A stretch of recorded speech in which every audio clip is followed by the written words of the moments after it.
What's up guys, I'm gonna show you in today's tutorial how to transfer audio files from your file manager to Instagram DMs.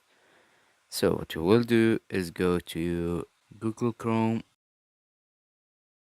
then search for WeShare and then click on the link.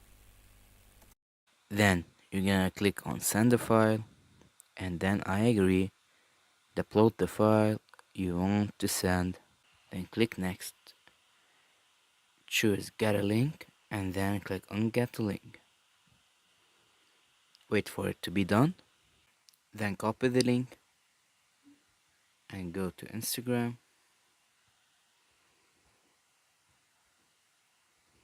paste the link right there.